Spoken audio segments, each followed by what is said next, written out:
Buenas noches a todos. Hoy, 20 de febrero, sábado del año 2021, desde este Salón Tesorería, les damos la más cordial bienvenida a todas las personas, agradeciendo a todos aquellos que nos ven, todos aquellos que están a través de algún medio de comunicación electrónico, redes sociales y digitales con nosotros, y a nuestros compañeros periodistas que están con nosotros, bienvenidos también. Soy el doctor Cristian Arturo Zaragoza Jiménez, director de Información Epidemiológica de la Dirección General de Epidemiología, y el día de hoy tengo el gusto de informarles el comunicado técnico. El día de hoy la dinámica estará con nosotros, gracias a la tecnología y a la forma digital, el doctor José Luis Alomía Segarra, quien se conectará con nosotros para dar la parte de lo referente al tema de vacunas, y posteriormente daremos las preguntas y las respuestas. Vamos a iniciar con la parte del comunicado técnico.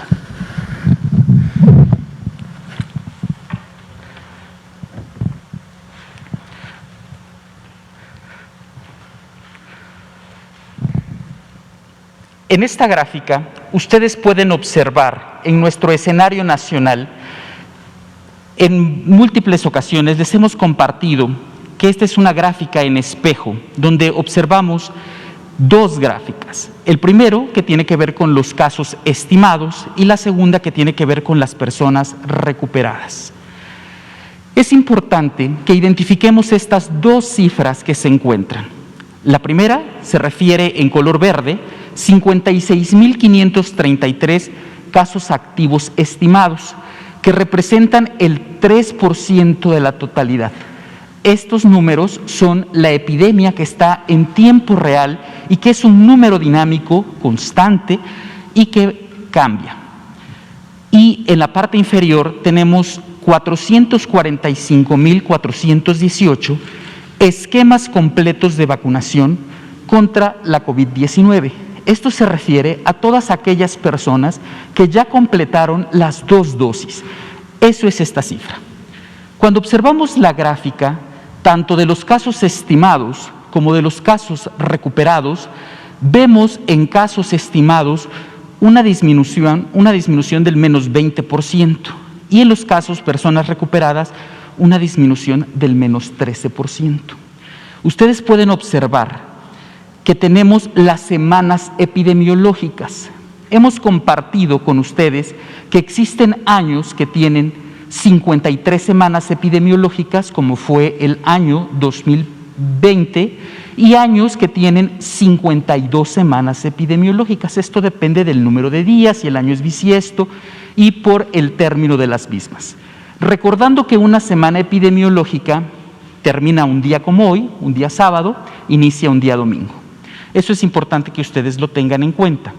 Cuando ustedes observan la curva, deben de tener en cuenta que fue en la semana epidemiológica número 9 del año 2020 donde empezamos a tener nosotros ahí la identificación de los casos en nuestro país. Entonces estamos próximos, porque hoy estamos cerrando la semana epidemiológica 7, vamos a iniciar la 8, a tener ya un año de esta cifra.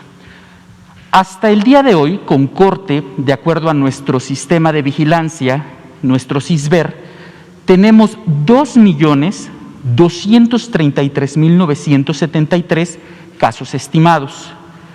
Tenemos 1.590.696 personas recuperadas. Y lamentamos las lamentables defunciones, que son 179.797 hasta el día de hoy.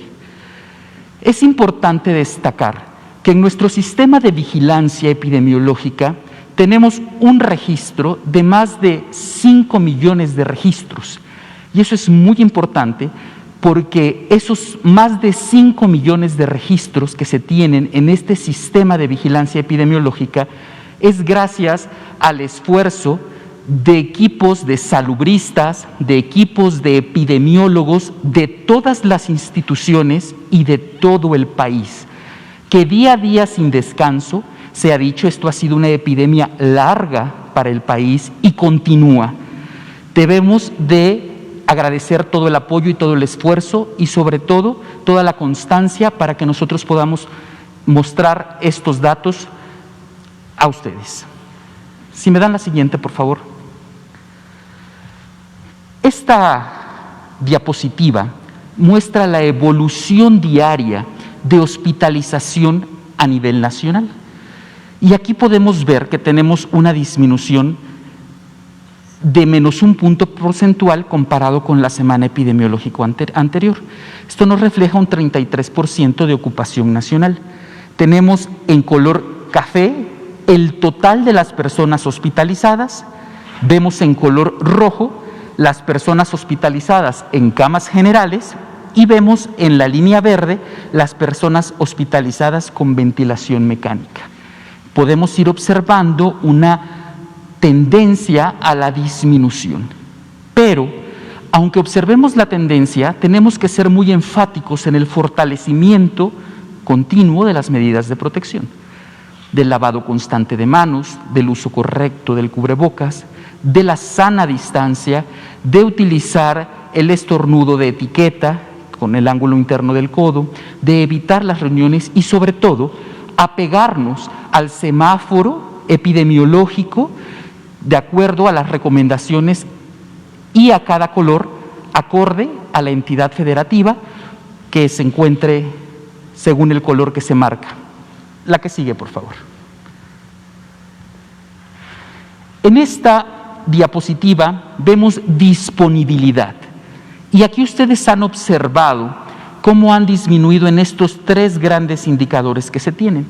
Entidades federativas con más del 70% de ocupación, en este momento no tenemos ninguna entidad en el país. Entidades federativas, entre el 50 y 69% tenemos 3 entidades, que son la Ciudad de México, Puebla y el Estado de México, las 3 entidades del centro del país. Y tenemos 29 entidades federativas con menos del 50% de ocupación.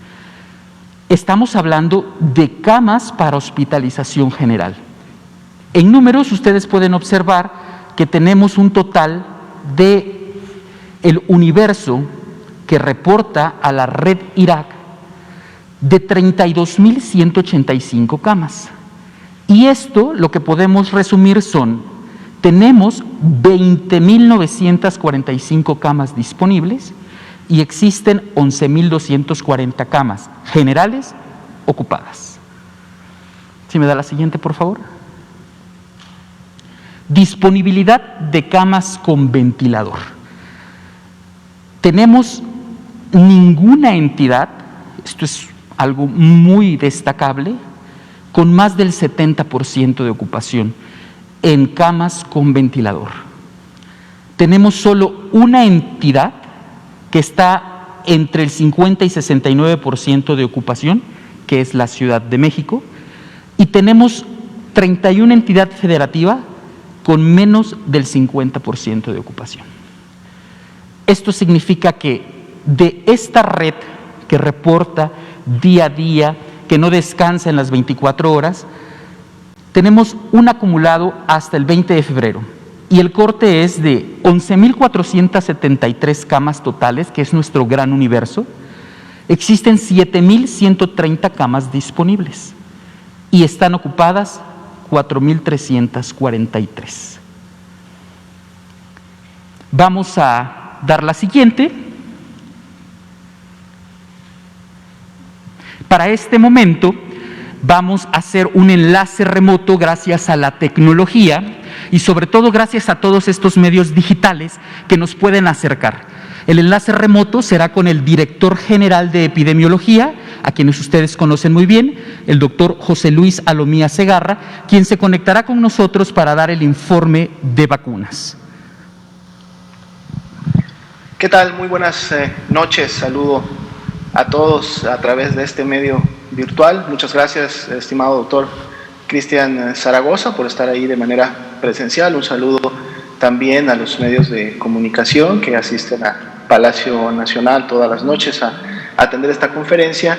Un saludo también a todas las personas que nos ven a través de los diferentes medios de comunicación, canales, así como también redes sociales. Bueno, como pueden ver, esta noche me toca ahora a mí también estar de manera virtual, y con mucho gusto vamos a proceder a dar el informe del avance de la Estrategia Nacional de Vacunación. Como vemos en esta primera diapositiva, en la que por cierto, de hecho ya ustedes están familiarizados de seguro con ella, aquí reportamos todos los días el avance de las dosis aplicadas de manera diaria. Como pueden ver ustedes, en las últimas días, prácticamente en la última semana, pues hemos tenido un incremento y un avance importante en la campaña, en la Estrategia Nacional de Vacunación, debido, como comentábamos, a que se está aplicando ya de manera conjunta dos tipos diferentes de vacuna, en el sentido de que son dos fábricas que en su momento nos han ya proveído, dos farmacéuticas.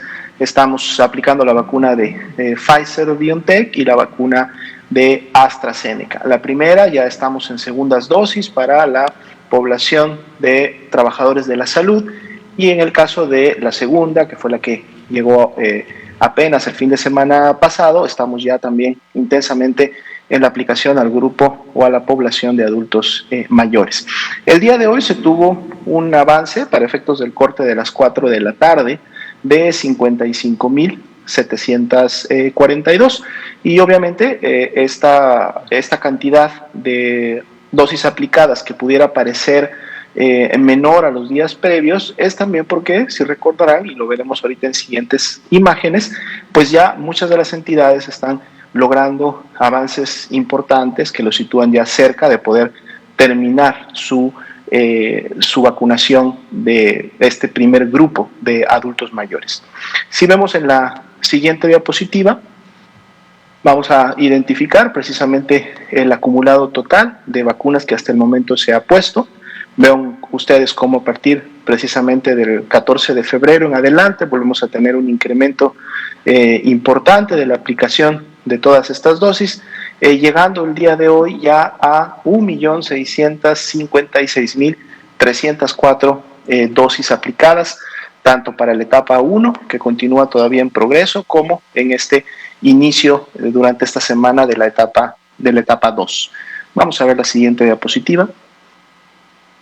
Aquí podemos ver precisamente lo que estábamos comentando para efectos de la media nacional de esta dotación de vacuna AstraZeneca de Serum, que llegó apenas el fin de semana pasado y que se destinó a la población de adultos mayores. Hablamos de estas 860.450 dosis, pues ya el 63% de las mismas ha sido aplicada, y pueden ustedes identificar precisamente en la gráfica las entidades que prácticamente pues ya superaron el 90% de la meta en efectos de la cantidad de vacunas que se les fue enviado. Tenemos a Aguascalientes, tenemos a Campeche, la Ciudad de México ya tenía prácticamente desde el día de ayer la meta lograda, también está Guanajuato, está Morelos, tenemos a Tlaxcala, pero vemos también muchas otras entidades que ya sobrepasaron el 60%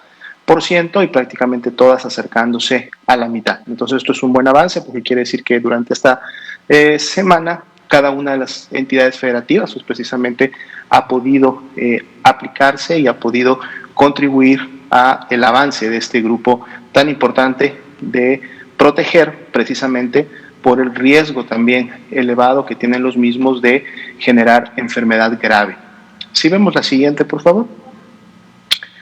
Aquí tenemos la diapositiva en donde registramos y actualizamos día con día el avance precisamente de los esquemas completos, es decir, de las segundas dosis. Ya decíamos en conferencias previas que una vez que llegara el siguiente embarque de la vacuna Pfizer, pues esta segunda dosis avanzaría de una manera mucho más acelerada. Efectivamente, ya para el día de hoy tenemos el 67% de segundas dosis aplicadas, y por lo tanto entonces tenemos ya a 445.418 personas, trabajadores de la salud, todos ellos que tienen ya un esquema completo, y estaríamos solamente entonces esperando alrededor de 2 semanas más, una vez que se aplicó esta segunda dosis, para poder pensar que ya estaríamos entonces logrando en este grupo de personas la efectividad cercana al 95% que en su momento se ha reportado para la vacuna Pfizer-BioNTech.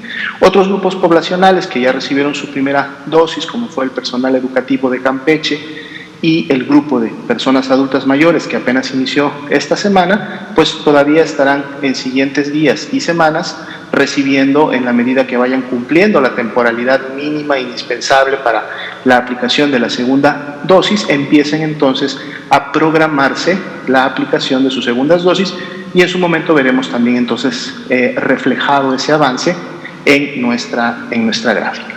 Si vemos la siguiente, por favor.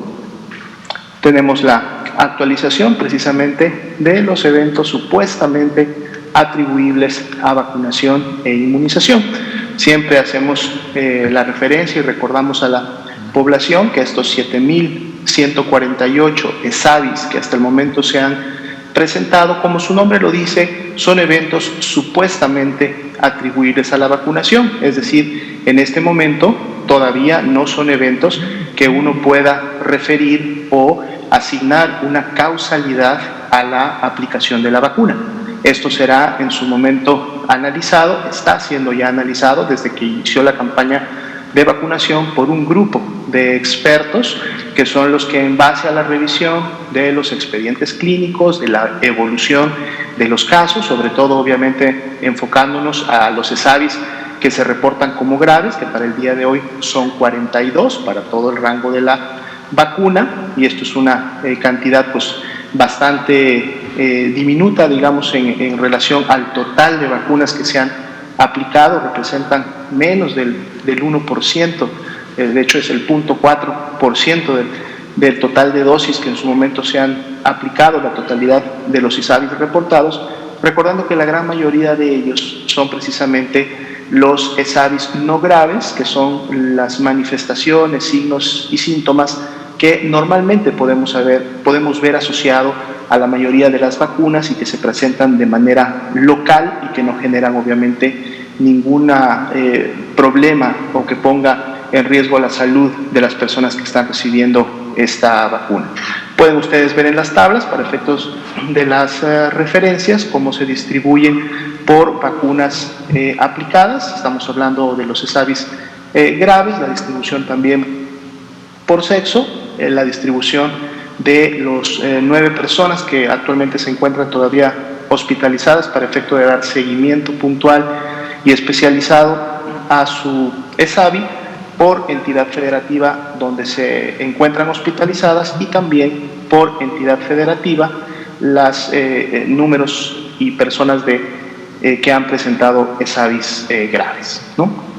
Bien, esta es la última diapositiva del grupo de la vacuna, pero entonces también, antes de devolverle la conducción al doctor Cristian Zaragoza e iniciar precisamente el apartado de preguntas y respuestas, también quisiéramos comunicar, como ustedes ya saben, a través de las redes sociales y diferentes medios de comunicación, el día de hoy reportó en su cuenta oficial el doctor Hugo López-Gatell que dio positivo a la prueba que identifica el virus SARS-CoV-2 y por lo tanto se convirtió en un caso confirmado de COVID-19. Él está padeciendo en este momento COVID leve, sus manifestaciones clínicas tienen estas características. Hemos estado en comunicación constante, él con todo su equipo, continúa obviamente dando seguimiento a todas las acciones de respuesta contra la epidemia en México y sobre todo en este momento de manera particular sobre las diferentes actividades en relación al Plan Nacional, a esta política nacional de vacunación contra el virus SARS-CoV-2 y obviamente en relación también a los siguientes entregas de vacuna que se están programando y llevando a cabo en siguientes días. Él obviamente por efectos de la enfermedad se va a mantener resguardado en su domicilio y lo estará obviamente así por el tiempo que se considere necesario para efectos de su seguimiento tanto clínico como epidemiológico. Entonces vamos a estar obviamente cubriendo su equipo esta conferencia vespertina y cumpliendo con el objetivo principal y puntual, que es día con día poder informar a toda la población mexicana de cuál es la situación y la evolución de la pandemia de la COVID-19 en México. Entonces, doctor Cristian Zaragoza, usted que está presente físicamente en Palacio Nacional, por favor, si tiene a bien conducir el apartado de preguntas y respuestas, y aquí estoy yo atento también para responder las que sí convengan. Le damos las gracias al doctor José Luis Alomía Segarra, que haciendo uso de los beneficios de toda la tecnología y de todos estos alcances pueden estar con nosotros en esta parte de vía remota. Para esta parte lo vamos a hacer de una forma ordenada con nuestros compañeros reporteros para poder conocer amablemente sus preguntas y poderles darles una respuesta. Iniciamos con el compañero, por favor. Muchas gracias. Buenas noches, doctor Cristian, doctor Alomía, muy buenas noches. Buenas noches. Mandamos un saludo al presidente López Obrador y bueno, si me permiten iniciar con un saludo y un deseo bueno para que el doctor Hugo López-Gatell se recupere y esté en buenas condiciones, de parte de un servidor, y también, si me lo permite, con todo respeto, me gustaría poderle comunicar un mensaje que me mandaron mis queridos maravillosos suscriptores para el doctor Hugo López-Gatell, deseándole también sus buenos deseos y que se recupere pronto.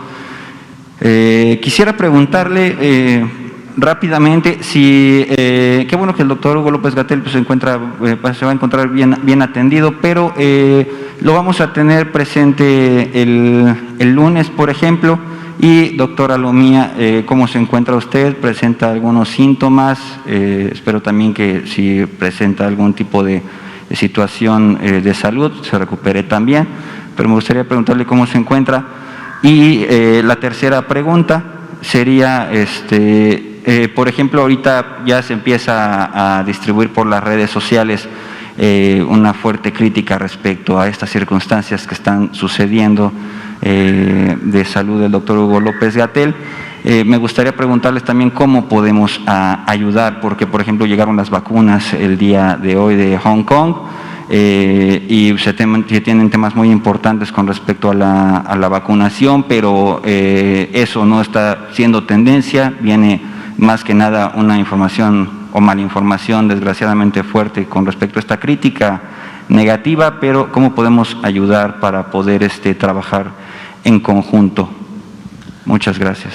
Muchísimas gracias por la pregunta y le pediríamos al doctor José Luis Alomía Segarra si nos puede apoyar con la respuesta que solicita el compañero. Gracias. Claro, muchas gracias, con mucho gusto respondemos las preguntas. Agradecemos obviamente a todas las personas que a través de las diferentes redes sociales han expresado su apoyo al doctor Hugo López-Gatell, expresando además también sus mejores deseos de recuperación. Obviamente el doctor está en este momento en un estado de salud estable. Como decíamos, él ha expresado síntomas de COVID leve y obviamente estará teniendo un seguimiento clínico epidemiológico en los siguientes días. Dependiendo precisamente del seguimiento y de la evolución, él en su momento podrá definir, acompañar a esta conferencia vespertina más adelante, ¿no? Pero recordando que él, como caso confirmado de COVID-19 y como todas las personas que en su momento se contagian y enferman de la COVID-19, pues también el reposo forma un componente importante del tratamiento. Recordemos que el sistema inmunológico requiere de horas importantes de sueño, de descanso, para que pueda tener una respuesta adecuada para efectos de combatir la enfermedad, y esto es una recomendación, de hecho, para todas las personas que en su momento están padeciendo de COVID-19. El autorresguardo, si bien es cierto, tiene un objetivo epidemiológico para poder evitar obviamente la dispersión y cortar las cadenas de contagio, también uno de los componentes importantes es el reposo, es el descanso, que con obviamente las medidas también nutricionales adecuadas contribuyen de manera importante a la recuperación de la persona. Entonces, en su momento, de seguro, el doctor López-Gatell podrá definir y decidir volver nuevamente a acompañarnos en estas conferencias vespertinas.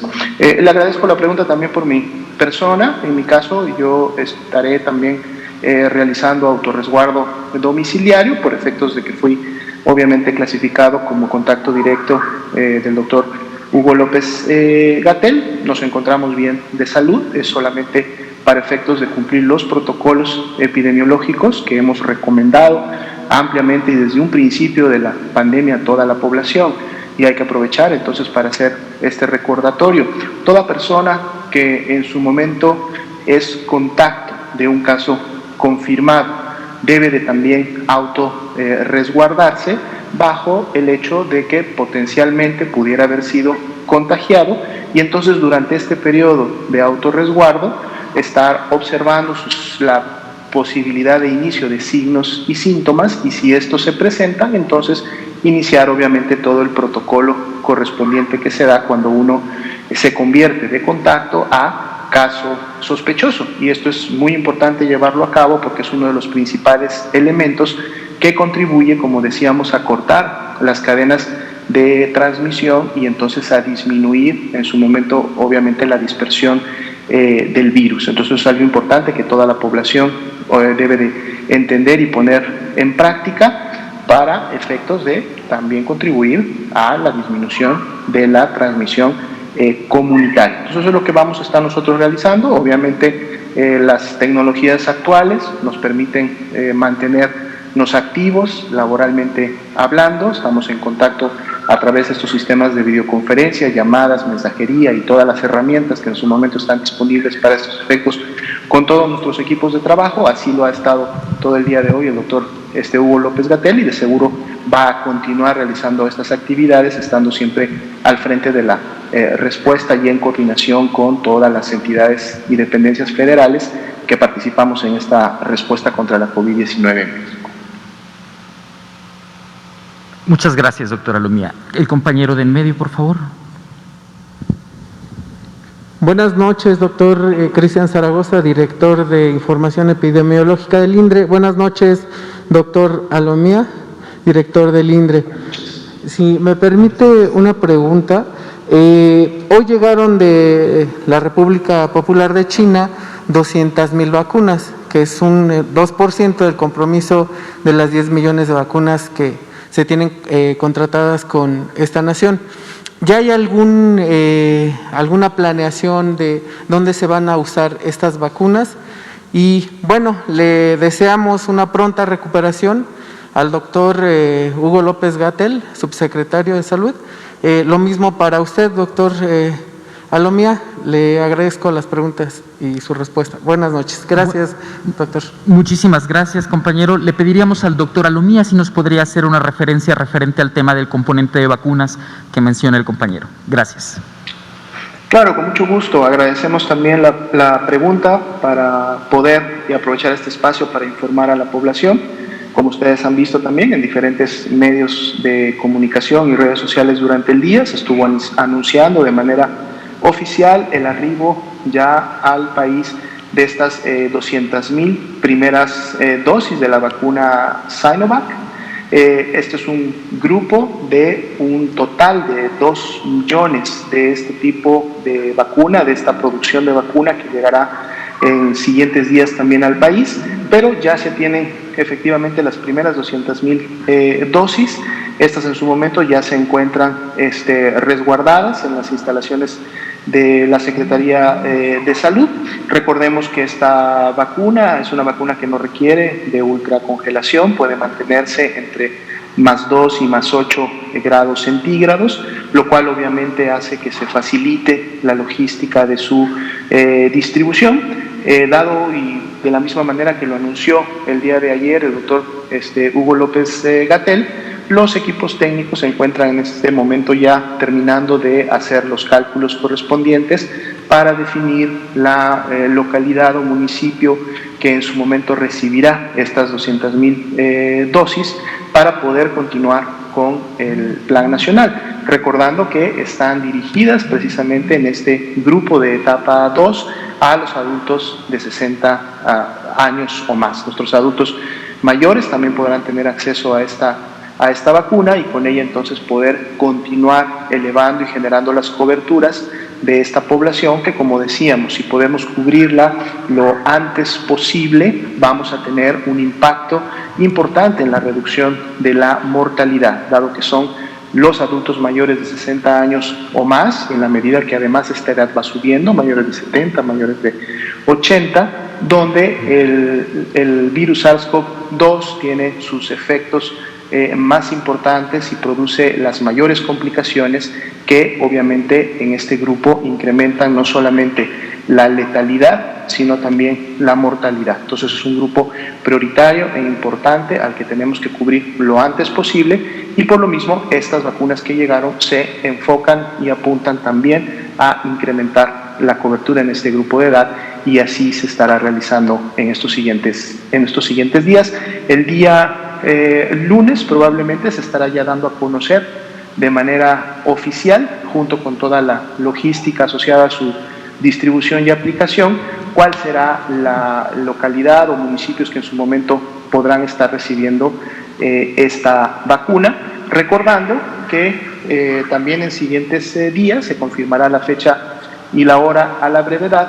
También estarán arribando al país 200,000 dosis de la vacuna Sputnik V, una vacuna que también obviamente contribuirá a incrementar la cobertura de nuestros adultos mayores. Y muy probablemente entre mañana o el mismo lunes se estará también comunicando la fecha, la hora en la que arribará finalmente esta vacuna y también de seguro el grupo, las áreas geográficas en donde la misma podrá ser distribuida. Sin olvidar que ya tenemos programado para el próximo martes el arribo de un poco más de 500,000, 511,000 dosis de la vacuna de Pfizer-BioNTech para poder seguir cubriendo a la población de trabajadores de la salud y quedando también una proporción de este nuevo embarque para poder contribuir a seguir avanzando con la población de adultos mayores de 60 años y más.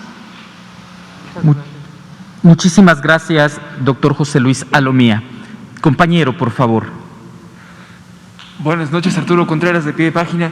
Un poco sobre las vacunas que también llegan hoy, ya nos adelantan que se van a aplicar a partir, que el lunes darán a conocer dónde se van a aplicar. Me parece, tengo entendido que estas vacunas se van a aplicar junto con las otras vacunas que van a llegar el lunes, se espera que lleguen el lunes a las 11 de la noche, ¿no? Las Sputnik V. Entonces, esta se van a estar aplicando en la misma zona geográfica del Valle de México. Esa es una. Y hasta el momento nos informan que se ha aplicado más del 50% del lote que llegó de vacunas de AstraZeneca. Sin embargo, en la gráfica de aplicación vemos una disminución conforme a los primeros días, ¿no? Entonces, todavía falta como cerca de la mitad del lote. Entonces, ¿por qué se ha ido frenando la velocidad de transmisión? Si es porque están haciendo llegar las vacunas a entidades muy lejanas o por qué, pues. Muchas gracias por su pregunta. Le pediríamos al doctor José Luis Alomía Segarra si nos puede compartir. Claro, con mucho gusto. Muchas gracias, estimado Arturo, por la pregunta. Efectivamente, ¿no? Es un poco el efecto también que veíamos en su momento con la vacuna Pfizer-BioNTech cuando se aplicó en aquella semana en donde recibimos prácticamente 500,000 de dosis, esa primera semana ya por el 13 de enero, ¿no? En donde los primeros días hubo obviamente un rápido incremento y dispersión y colocación de la vacuna y en la medida que van pasando los siguientes días va a lo mejor disminuyendo un poco la productividad diaria porque está relacionada precisamente ya con esta dispersión en el territorio que se puede tener. La vacuna, recordando AstraZeneca, que está destinada a este grupo de adultos mayores de 60 años y más y que fue distribuida en las 32 entidades federativas a su arribo durante esta semana, obviamente los primeros días pudo rápidamente llegar a las localidades más cercanas, a las localidades que tenían a lo mejor un acceso más cercano, y en la medida que sigue avanzando los demás días, incrementan un poco los retos también de movilidad. Ponemos, por ejemplo, el caso de la Ciudad de México. La Ciudad de México terminó rápidamente durante los primeros 3 días con la aplicación a los grupos que tenía en su momento anotados, y por ejemplo el día de ayer y el día de hoy se enfocó a la atención de adultos mayores que por problemas obviamente de movilidad o incapacidad no pudieron acudir al punto de vacunación. Entonces implementaron ya o están en la fase en donde pueden obviamente dar el servicio a domicilio, pero entonces, dado que el servicio a domicilio es personal, es particular, obviamente esto no es tan rápido como el grupo de personas que en un momento acude al punto de vacunación. Así también tenemos que contemplar que en muchas entidades federativas, las localidades que se seleccionaron, si ustedes lo recuerdan, son precisamente municipios rurales de difícil acceso, o municipios rurales que no necesariamente o no están cerca de una zona urbana. Entonces eso en su momento incrementa también la logística de distribución, de aplicación, en donde las brigadas van movilizándose y van en su momento atendiendo. Esto también a su vez se suma al hecho de que en muchas de estas localidades no necesariamente hay cobertura de señales de internet a través de teléfonos celulares, o ni siquiera la presencia de internet de ningún tipo. Entonces, una vez aplicada la vacuna, una vez realizado el operativo de vacunación en esa localidad, la brigada tiene que regresar a una zona de cobertura para poder enviar o mandar, o inclusive empezar a capturar los datos en el sistema que ha sido diseñado para la integración de los mismos. Entonces, hay muchas vacunas que en su momento ya fueron aplicadas, ya se realizó a cabo esta aplicación en las zonas rurales, pero en la medida que las brigadas van subiendo la información y la van capturando, entonces empezamos a tener la información concentrada, y es la que les podemos presentar noche con noche. Entonces, si sumamos estos prácticamente 3 aspectos que acabo de mencionar, son los que en su momento estarían dando este efecto en donde vemos que hay a lo mejor una disminución en la productividad en los últimos días, pero la seguridad que podemos tener es que todas las entidades federativas están todos los días trabajando en los diferentes esquemas, en los diferentes modelos y con las diferentes logísticas para en el menor tiempo posible poder llegar a la meta de las dosis que hasta el momento se les han enviado. Muchísimas gracias, doctora Alomía. Compañero, adelante. Gracias.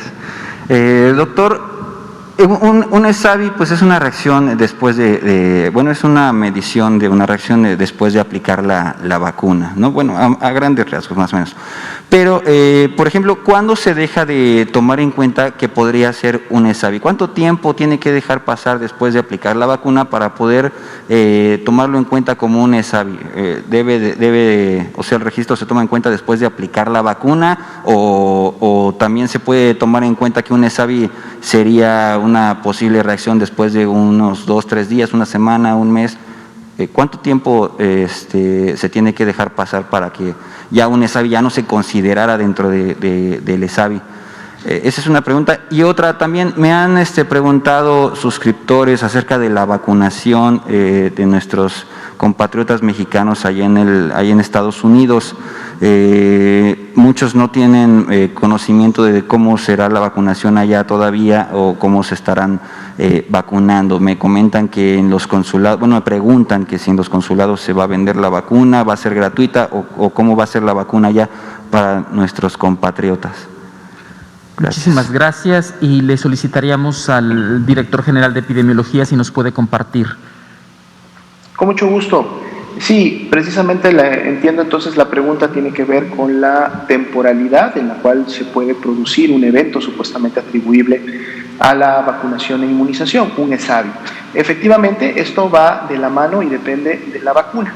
Dependiendo de cada vacuna, hay una temporalidad que se marca para la ocurrencia del mismo, dado que estamos obviamente en el marco de la COVID-19 y hablando de las vacunas contra el virus SARS-CoV-2, la temporalidad que se ha marcado son 30 días. Es decir, una vez que una persona recibe la vacuna, se pueden contar hasta 30 días a partir de ese momento para efectos de que pueda ocurrir un evento supuestamente atribuible a la vacunación e inmunización.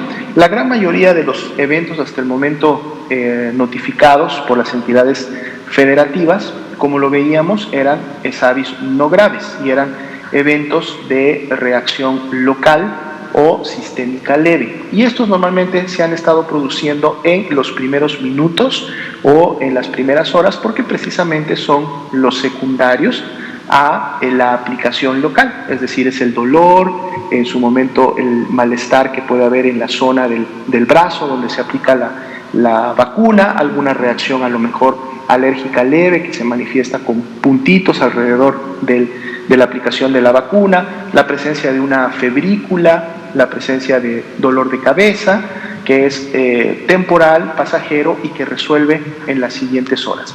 Sin embargo, los sistemas de vigilancia epidemiológica, recordando que esta es una actividad que está a cargo del SINAVE a nivel nacional, conocen y saben que estos eventos pueden ser clasificados todavía como ESAVIS si se presentan hasta 30 días posteriores de la vacunación, y de ahí la importancia de que las unidades médicas, cuando están en su consulta diaria, en su consulta frecuente, atendiendo a las diferentes personas que llegan a demandar esta por asuntos de estar presentando signos y síntomas de enfermedad, hacen la pregunta de si en los últimos 30 días hubieran recibido algún tipo de vacuna, porque finalmente el sistema de ESAVIS no es exclusivo o específico para la vacuna contra el virus SARS-CoV-2. Este es un sistema que funciona para la aplicación de todas las vacunas. Entonces, el enfoque epidemiológico siempre tiene dentro de los cuestionarios y los abordajes clínicos correspondientes el preguntarle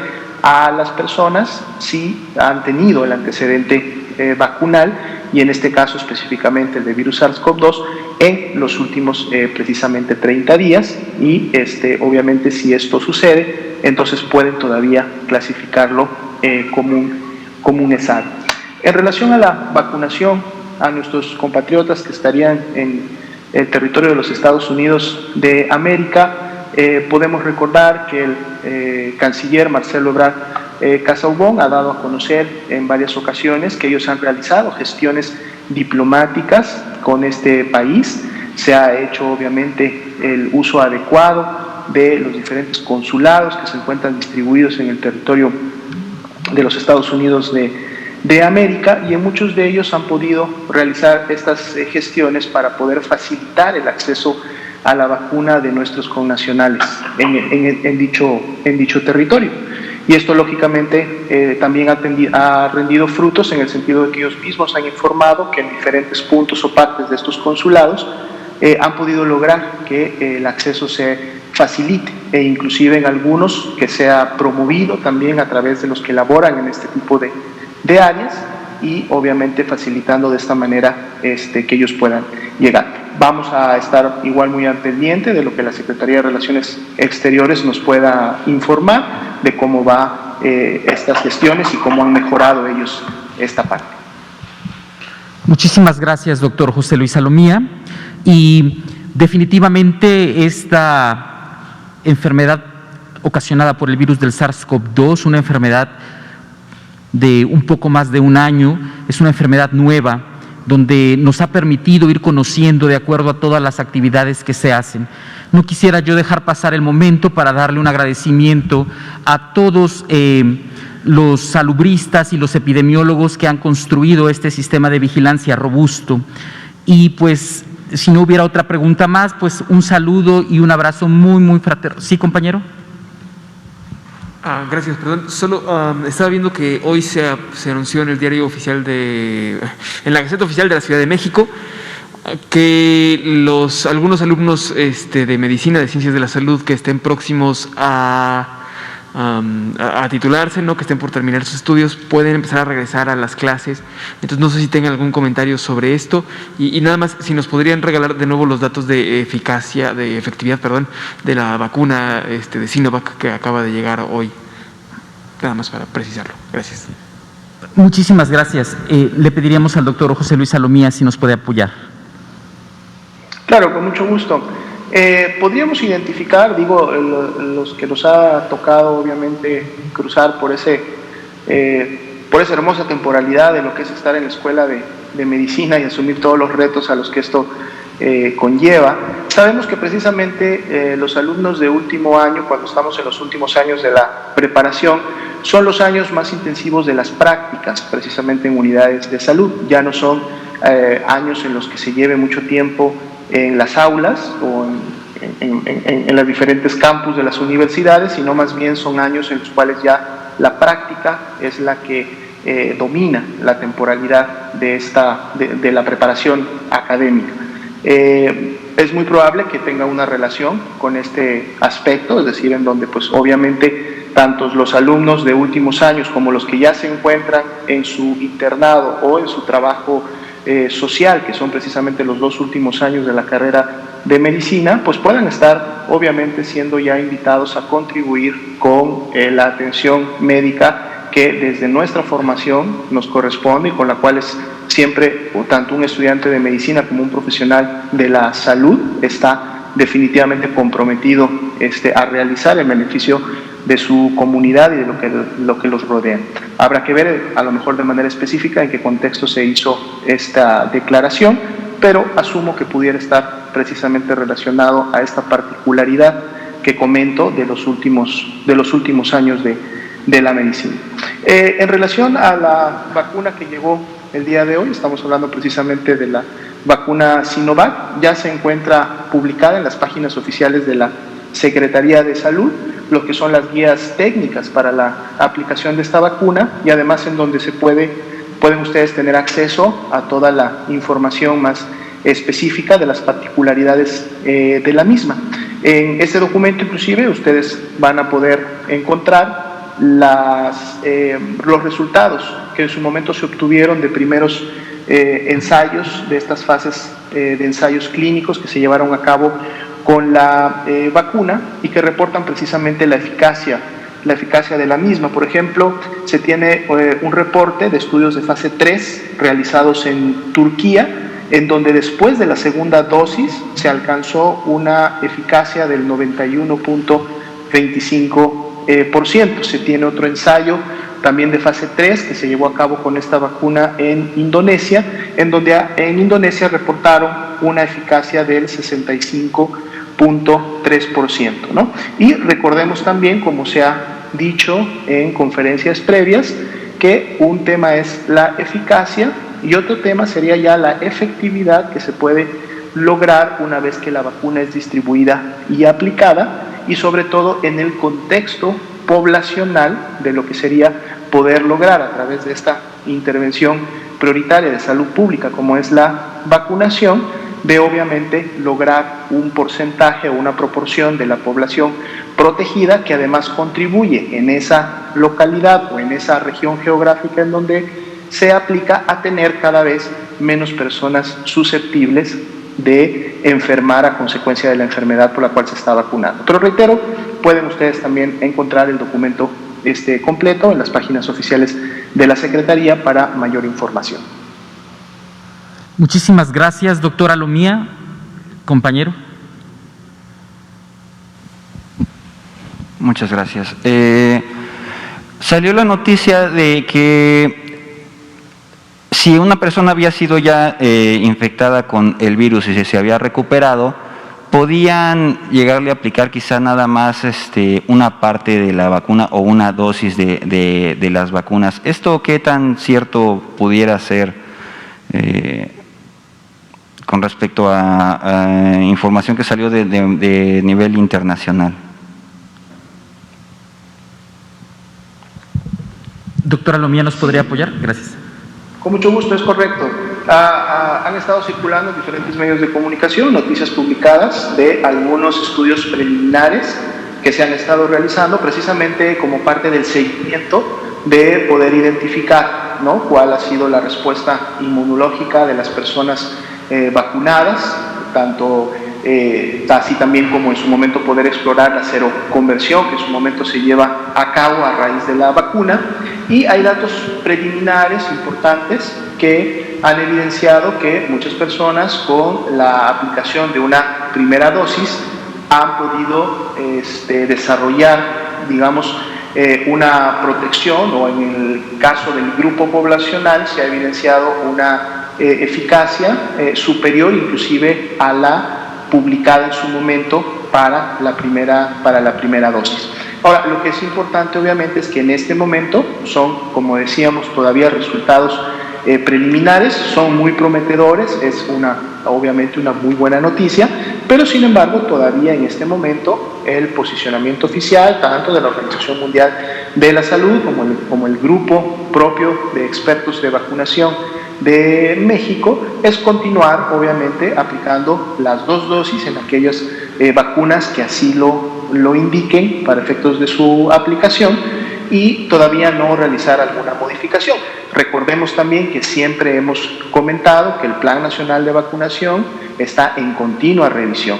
El grupo de expertos, el GETAP, sesiona con mucha frecuencia, están ellos revisando constantemente todas estas evidencias, todos estos nuevos resultados de estudios que se están publicando a nivel internacional, están al tanto del desarrollo nacional también que se está llevando en la vacunación, porque es importante que ante la identificación de alguna necesidad, obviamente, de producir cambios en el plan nacional, se haga de manera oportuna, siempre obviamente basados en la bibliografía y en el soporte científico que debe de existir. Entonces esto lo están obviamente revisando, y si en algún momento se llega a tener alguna recomendación o la evidencia es suficiente como para generar cambio en las indicaciones, de seguro se hará. Pero por lo pronto, y hasta que no se tenga todavía esta información o estas evidencias, se continuará aplicando las 2 dosis que las vacunas que así lo requieran deban de llevarse a cabo. Muchas gracias, doctor. Y una última pregunta. Respecto a la vacunación en niños menores de 16 años, ¿por qué se les separa del resto de la población? Sabemos que no está recomendada la vacuna en ese sector de la población porque pues, precisamente no han habido investigaciones con respecto a los avances, ¿no?, en vacunación en ese sector. Pero, ¿por qué esa separación del sector? ¿Por qué esperar otros resultados? No sé, podríamos pensar que la vacuna es así como que funcional para cada ser humano, sin importar edades, pero ¿por qué se divide ese sector de la población, menores de 16 años y mayores de 16 años? ¿Hay algo biológico o algo que tengamos que conocer? Gracias. Con mucho gusto. De hecho, como se ha comentado precisamente en conferencias previas, recordemos que hay 3 características que las vacunas deben de cumplir como mínimo: y la eficacia, la seguridad y la calidad de la misma. Y precisamente uno de los componentes importantes es el de seguridad, es decir, que la vacuna no debe de producir un daño a la salud de la persona y solamente producir el beneficio para la cual obviamente la vacuna se está aplicando, que es generar la inmunidad contra la enfermedad para la cual se aplica.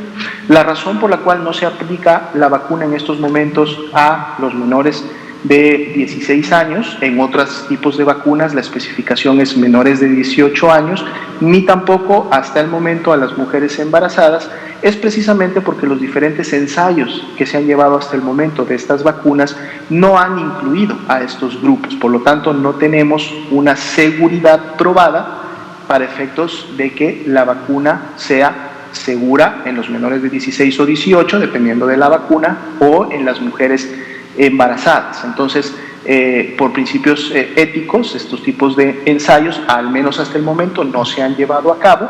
Sin embargo, en la medida que se tenga más información en relación a su seguridad y obviamente también en relación a su eficacia en los demás grupos poblacionales, entonces ya con más evidencia científica, de seguro en algún momento podrá empezar obviamente a realizarse estudios en otros grupos. Se pudiera esperar que la reacción inmunológica que confiere la protección también existiera en estos grupos de edad. De hecho, recordemos que una de las razones por las cuales los menores de edad son los que tienen las tasas de incidencia, es decir, las cargas de enfermedades más bajas de la enfermedad, no solamente en México, sino a nivel internacional, es precisamente porque la respuesta inmunológica en este grupo suele ser de las mejores, ¿no? La edad es un factor importante para efectos de la respuesta inmunológica, y los grupos jóvenes, los grupos de adolescentes, los grupos de niños tienen una muy buena respuesta. Por lo tanto, se pudiera esperar que obviamente ante la aplicación de una vacuna, como se hace ya con muchas vacunas para la infancia y la adolescencia que han sido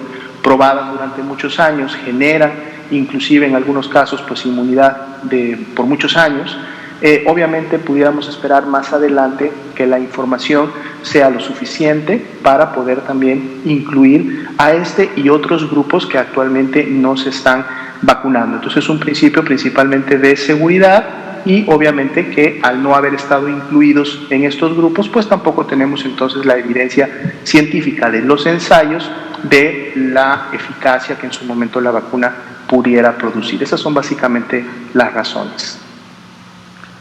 Muchísimas gracias. Agradecemos al doctor José Luis Alomía Segarra, director general de Epidemiología. Y pues un abrazo muy fraterno a todas las personas que están en el mundo y en nuestro país cursando con la enfermedad. Les deseamos una pronta recuperación, incluido nuestro subsecretario, el doctor Hugo López-Gatell Ramírez, y a las familias que los cuidan, ánimo, y sobre todo focalicemos las medidas de prevención y de protección que pueden ustedes ayudarnos como compañeros de la prensa en nuestra página, dándola a difundir donde haya información certera, clara, oportuna y sobre todo de muy fácil acceso para la población en cuestión de la forma de expresar en coronavirus.gov.mx. Pues siendo las 19:57 del sábado 20 de febrero, daríamos por terminada esta conferencia donde se presenta el comunicado técnico. Agradecemos a los compañeros reporteros, al doctor José Luis Alomía y a todas las gentes que nos ven desde diferentes plataformas digitales y televisivas. Muchísimas gracias. Buen fin de semana aún todavía. Gracias. Muchas gracias a todos. Muy buenas noches.